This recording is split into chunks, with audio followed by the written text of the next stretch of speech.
Are you looking at taking your mountain biking game or just your biking game in general to the next level and converting away from those tired tubes and going to a tubeless setup? Well, I'm going to detail the steps to do that, so follow along, guys.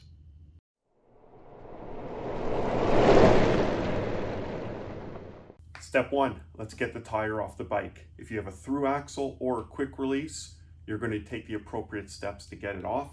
I have a through axle, so let's get mine off. Once you got the wheel off the bike, let's let all the air out. With all the air removed from the tube, we're going to have to break the bead on the tire. So you could pinch it with your hands and you're going to pull back on the one end and just get that tire bead off of the rim. And you can hear it pop off. Go all the way around. Once the bead is off on the one side, flip the tire around, remove the bead from the opposing side, and it'll be the same principle. Now you have the bead off of the rim, you're going to use your tire lever, and we're going to get the lip of the tire from one side over the rim. So you do that by taking your tire lever, getting it underneath the tire and between the rim.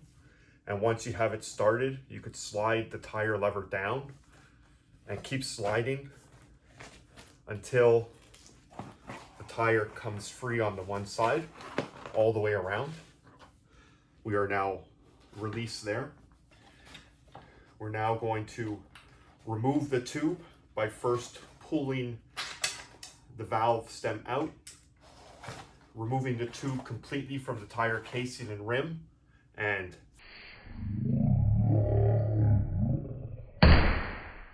we're going tubeless, guys. Once we have the tube out, we're now going to remove the tire completely from the rim.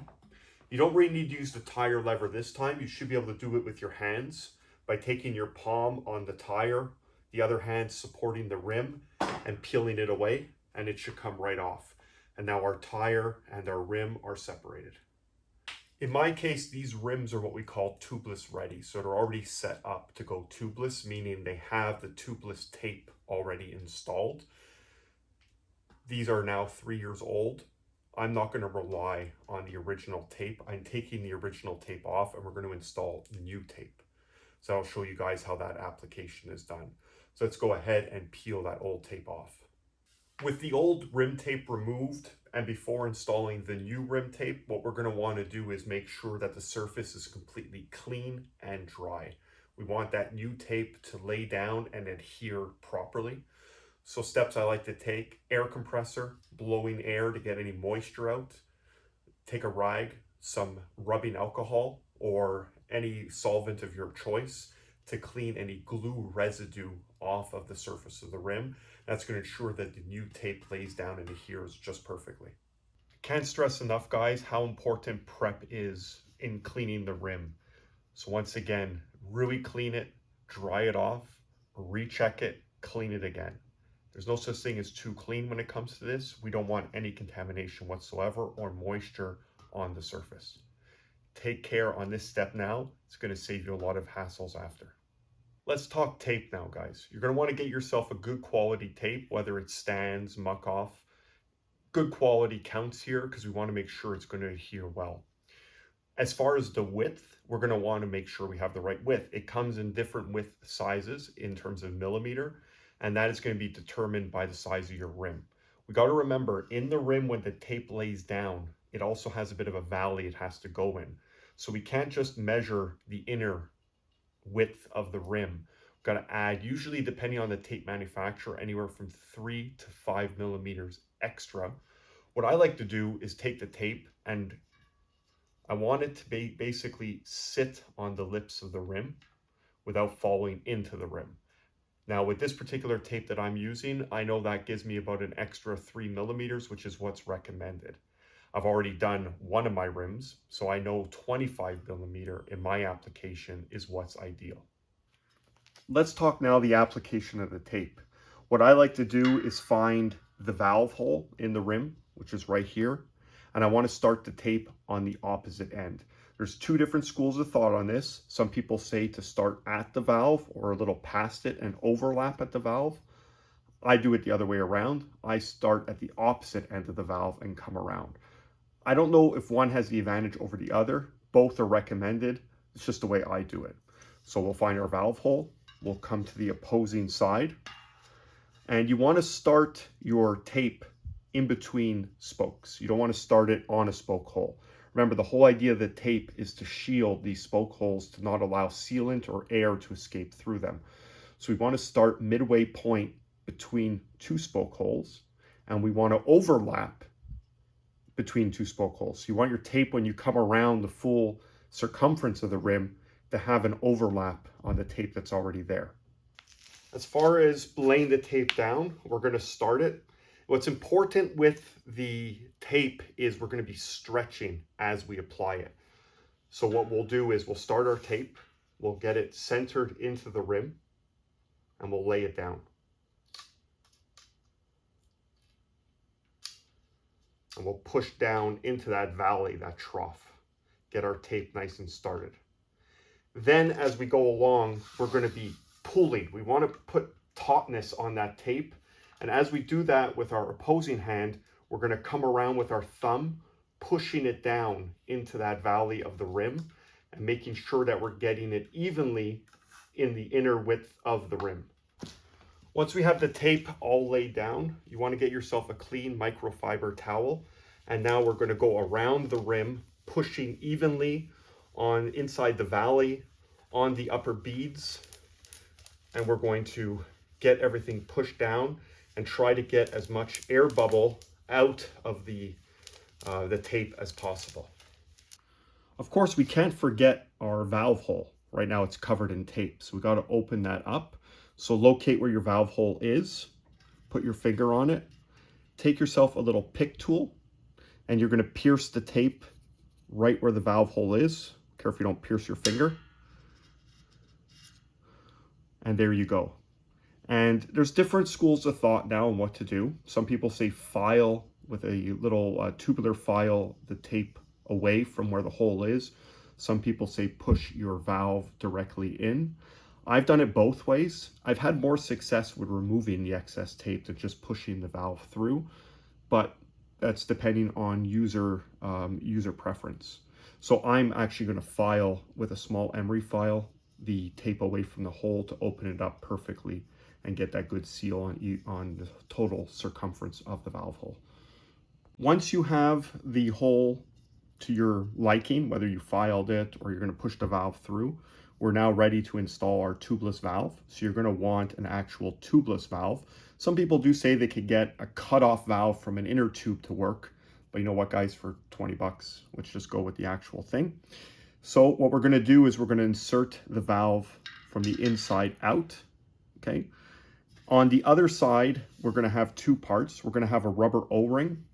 Now the rubber O-ring is not there to seal air out of the rim. That's the job of the tape and the rubber grommet on the valve itself. The O-ring is just to avoid any damage to the rim as you're tightening this lock nut into place. So we're going to put our lock nut onto the valve and we're going to tighten. Now with the lock nut, no wrenches, no pliers, it's hand tight. But you want to ensure you're getting a good seal. What I like to do is take my thumb on the inside of the valve and push down as hard as I can. You see how that valve now comes down as I compress that rubber grommet? And now I turn the lock nut as tight as I can by hand. So by pushing from the inside and tightening by hand, I am going to get a very good seal. And that's all it takes, guys. And we're done. And you can see on the inside how the grommet has mushroomed out and it's fitting in the valley of the rim. With the rim now completed, we're going to give the tire some treatment. We want to make sure that we're clean and dry on the inside of the casing. We also want to make sure that the bead of the tire is clean and dry. So same thing, take your ride with some rubbing alcohol or cleaner of your choice and go around that bead and just get it nice and clean. With the tire bead cleaned and dried, we now got to put the tire back on the rim. Now, depending on the tire you're using, it may be directional. So you're going to want to look on the tire, and if you see here on the sidewall, you could see there's an arrow talking about the rotation. So we want to make sure that when we put it on the rim, we're putting it in the right orientation to allow for the right direction. So make sure you do that right, because you'll be swearing your head off if you get that wrong. Finish this job just to have to take everything apart again. Now it's time to put our tire back on the rim. So we're going to start by getting one bead into the rim. So you could start with this end or whichever end you prefer. Work your way around. Getting the first bead on is pretty easy. You're not going to be fighting with it. Depending on how tight the tires are, the Maxxis tend to be not too bad from my experience. Getting that first bead usually isn't too much of a problem, just with your hands. So you can work your way around. What helps is getting the bead into the center channel, and that'll actually create a bigger inner circumference because it's taking up less room, and that's going to allow you to pull it onto the rim a little bit easier. As you can see what I'm doing here, using my thumbs and my hands. And just like such, we can see it's going on, and we're on. So the first section is on. Now, if anyone's put tires on mountain bike rims or bikes in general, we know that second bead could be a bit of a bear, and it's gonna use our hand strength, that's for sure. What I like to do is maybe put a little soapy water on the bead to help slide it in. Not too much, you don't want to get that tape wet. We haven't fully set it yet. I'm going to be coming to that. So let's get to work on getting that second bead in place. Once you have the tire onto the rim, I didn't film me doing it because I didn't want you to hear me swearing and cursing, but it's going to take some force. Once you get it on, to help it, because now what we're going to have to do is we're going to have to get the beads onto the rim. Now that could be sometimes a challenge, especially if you're using a floor pump. I'm going to be using an air compressor, but I have done it both ways. If you have a good tubeless ready tire and tubeless ready rim, you should be able to do it with a floor pump, but obviously an air compressor is much quicker. But to help that process, just bounce the tire around to get the beads kind of in place. This is going to give you the best starting point, at least, where the tire is almost where it wants to be, and you'll have the least amount of air escaping as you're trying to get those beads on. So once we do that, we're going to be going to the compressor. Another little trick that's going to help you get those beads on if they're being difficult is some soapy water. Spray it onto a rag. Then take that wetted rag with the soapy water, and you're going to go around the circumference of the rim, lubricating the bead of the tire and the inside of the rim where the bead has to go. And that's just going to help it give a better chance of sliding on there. Here's what I decided to do, guys. I realize most of you might not have compressors at home, and you're going to want to know, does it work beading the tire with a hand pump? Well, let's do it together. So have fun watching me pump away. Now already we're at 20 PSI. I got the bead to sit, but the beads aren't fully in place yet. We're going to want to go close to the maximum of the tire, but usually I find around 40-45 PSI, it gets fully beaded. These tires have a max pressure rating of 60. So you're going to keep going until you hear that bead pop in place, but then I'm going to show you the visual indicators to look for as well.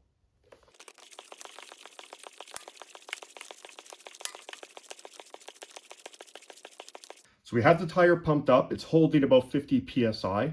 Keep in mind, there's no sealant in it yet, so it's normal. It's going to lose some pressure as we continue to work on it.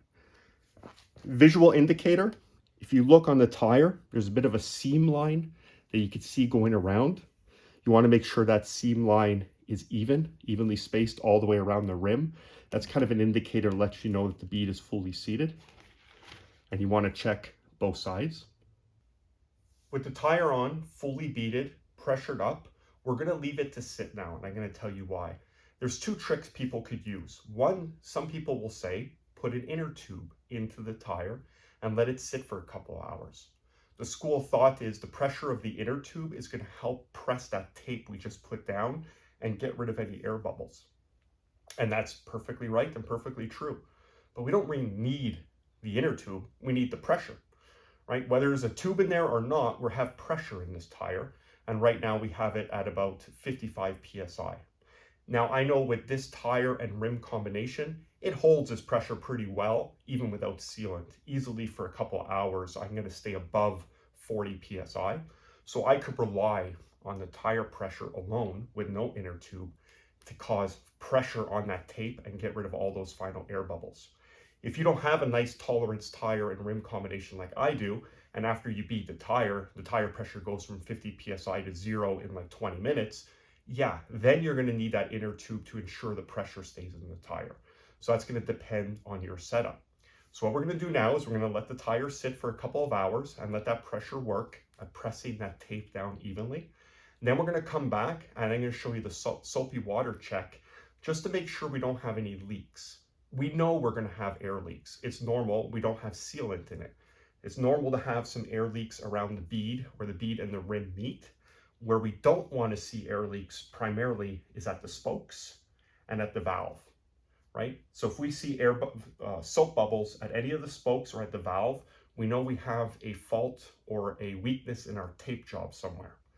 We don't want to rely on the sealant to block up those holes. We want our tape job to hold perfectly on its own without sealant. So we're going to let it sit. I'm going to come back with that soapy water and we're going to check our job. So now that we've allowed the tire to stay pressurized for some time, a couple of hours, given it time to compress the tape, we're going to take our soapy water mix and we're going to be spraying around the valve and the spokes to see if we have any bubbles. So you're going to spray the valve and each spoke. You're going to go all the way around.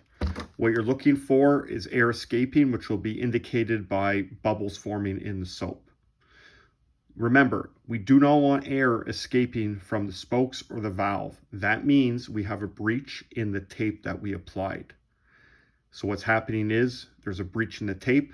Air is filling the hollow cavity of the rim and escaping through either the spokes or the valve. Keep in mind, however, just because you see air coming out of the valve doesn't necessarily mean the valve is where the issue is or tape around the valve. This whole inner rim gets pressurized with air, and air, like water, like electricity, will find the path of least resistance. So just because you see air coming out of that valve or out of one of these spokes doesn't necessarily mean the breach in the tape is around that area. It could be anywhere on the circumference of the wheel. Yes, when you put sealant in, if it's a small infiltration into that tape, the sealant might be able to seal it and stop that air leak. But I'd rather know for sure that my tape job is 100% before I add sealant, so I'm taking any of the chances away. So next step, we're going to be adding sealant to this tire. We're now going to be able to add the sealant to the tire. The sealant that I'm using is Stan's, but there's many different other sealants out there as well. You could do your own research to see what works best. Stan's has a great reputation. In the upper corner right now, I'm going to put the different volumes depending on tire size that Stan's recommends. In my case, being a 27.5 inch by 2.3 inch tire, it's calling for about 130 milliliters of sealant per tire. Before we add the sealant, it's very important we give it a shake to get everything in suspension. There's little rubber particles inside there. We want to make sure that they're all in suspension. Next step, we're going to remove the air completely from the tire and get it fully deflated. Before we could put the sealant in, we need to remove the valve core. So you're going to take your valve core removal tool. We're going to put it on. And we're going to go counterclockwise, and that's going to remove the pressed valve core. And that will give us a large opening to inject our sealant. I find the best way to put the sealant in is using a syringe.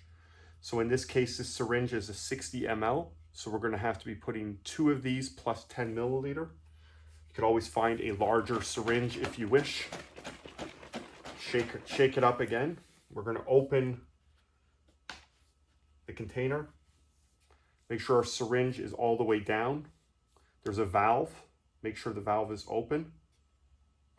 Put our applicator inside, and we're going to suck up the sealant into the syringe.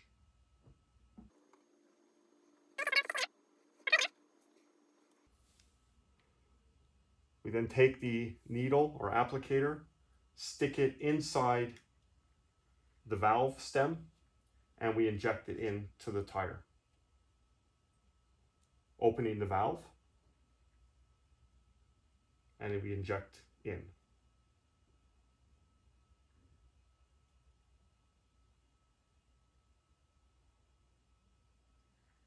As such. And we're going to do this again for the total of the 130 ml. Once the sealant has all been injected in the tire, we're going to put our valve core back into the stem using our valve core removal tool. We will tighten it in place as such. And we're now going to go and pump up the tire to about 40 psi. With the sealant in the tire and it now pumped up to 40 psi, there's two actions we're going to take.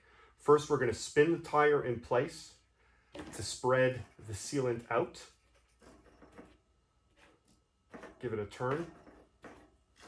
Once we're done that, what I want you to do is take the tire off the bike. I've already removed the through axle, and I'll show you the action I want you to take.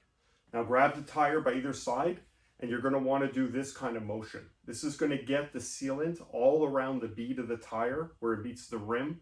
This is going to seal all those little areas.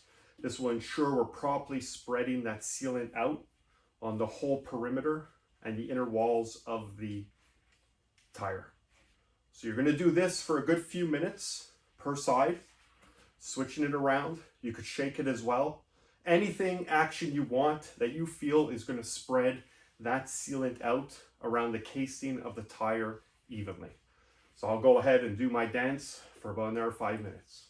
Once you finish your dance with the tire and you're happy that the sealant has gone everywhere, here's a little thing I like to do when you have time. Obviously, riding the bike probably is going to be the best way to spread that sealant out. What I like to do is for 4 hours, lay the tire on its side this way. After 4 hours, turn it around, lay it on its side this way. This is going to allow that sealant to really work in to where the bead meets the rim and ensure a good seal. Remember, what's making the sealant work and getting into all those little imperfections, holes, is the pressure in the tire. It's normal in the first day, you're going to have some pressure loss while the sealant's doing its job. So come back every so often, check that tire pressure, pump it up back to 40 psi, really let it work.